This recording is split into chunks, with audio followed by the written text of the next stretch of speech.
සත්ත්ව ලෝකේ හරි පුදුමාකාරයි. ඒ පුදුමාකාර සත්ත්ව ලෝකේ නිතර අපේ ඇස නොගැටෙන ඉසව්වකට ඔබව රැගෙන යන්නයි මගේ මේ සූදානම්. වසර දහස් ගණනකින්. එහෙම නැත්නම් සත්ත්ව උපත් ලක්ෂ ගණනකට වතාවක් පමණක් සිදු වෙන. මේ පුදුමාකාර සත්ත්ව උපත් ඔබ අනිවාර්යයෙන්ම මවිත කරා. මිනිස් මුහුණ සහිත සතුන්. මිනිස් මුහුණ සහිත සතුන් මේ පැවසෙන ඡායාරූප විශාල ප්‍රමාණයක් අන්තර්ජාලයේ පවතිනවා.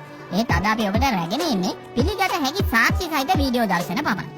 ඉතින් තවමත් ඔබ අපේ channel එක subscribe කරලා නැත්නම් මේ දැම්මම subscribe කරලා වීඩියෝ එකට like එකක් දාන්න කියලා මුලින්ම ඔබෙන් ඉල්ලනවා.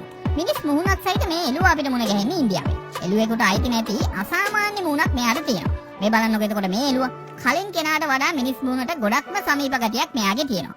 ඊට අවුරුදු 13කට විතර කලින් කෙන්යාවෙන් තමයි මෙයාව හම්බ වෙලා තියෙන්නේ. චීනයේ යුනාන් පළාතේ ජලාශයක් අසලට ගිය කාන්තාවකට ඒ ජලාශයේ ඉවුරට කිට්ටු වෙමින් හිටපු අසාමාන්‍ය මුහුණක් සහිත මත්ස්‍යයෙකු දකින්නට ලැබිලා තියෙනවා.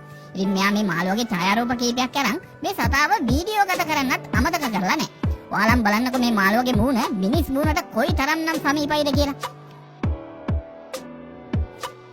ඔලු කීපයක් සහිත සතු.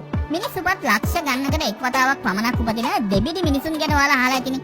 සත්ත්ව ලෝකයේත් එහෙම. මේ බලන්නකො මේ පුංචි ඉබ්බ දිහා. මේ ඉබි විශේෂය ඒ තරම් විශාලව වැඩෙන්නේ නැති වුණත් ඉබි උපත් ලක්ෂ ගණනකට එකක් විදියට සිදුවන මේ හිස් දෙකේ ඉබ්බනම් ඇත්තටම සෝබාදහමේ පුදුමාකාර නිමවුම්. ලකී කියන නමින් හඳුන්වපු මේ වසුපැටිය ඉපදුනාට පස්සේ සතියක්වත් ජීවත් වෙන එකක් නැහැ කියලා ගොඩක් දෙනා හිතුවා. හැබැයි මේ විදිහට ඉපදුණු වසුපැටියෙක් ජීවත් වුණ වැඩිම දින ගණන වෙච්ච දින 108ක් ජීවත් වෙලා තමයි ඇමරිකාවේ කෙන්ටකි වල ඉපදුණු මේ ලකී ලෝකෙ හැර දාලා යන්නේ. ඒ ලකීගේ හිස ඉවත් කිරීමේ සත්කම සිද්ධ කළා හරියටම සතියකට පස්සේ. ලකීට ඒ තරම් කාල ජීවත් වෙන්න වාසනාව තිබුණත් මේ ලෝකේ ඉපදුණු අනිත් දෙබිඩි වසුපැටවුන්ට නම් බොහෝ දෙනෙකුට ඉපදිලා සතියක්වත් ජීවත් වෙන්න වාසනාව ලැබුණේ නැහැ. කොහොමද මේ කටුස්සා? කටුස්සා කිව්වට එක්කෙනෙක්ද දෙන්නෙක්ද කියලා අර්ථකථනය කරන්න සෑහෙන අමාරු අවස්ථාවක් තමයි මේක. මේ ලෝකේ අවුරුදු දහස් ගානකට එකෝ උපත් මිලියන ගානකට වතාවක් සිදුවන අහඹ උපතක් තමයි මේක. තායිලන්තයේ ගම්බද පළාතක උපත ලැබපු මේ හයිබ්‍රිඩ් සතා කවුද? මීහරක් මවකට දාව උපත ලැබපු මේ මීහරක් පැඩියට තියෙන කිඹුලෙක්ට සමාන අංග ලක්ෂණ. විශේෂයෙන්ම මෙයාගේ සම කිඹුල් සමකට බොහෝ සෙයින් සමාන වුණා.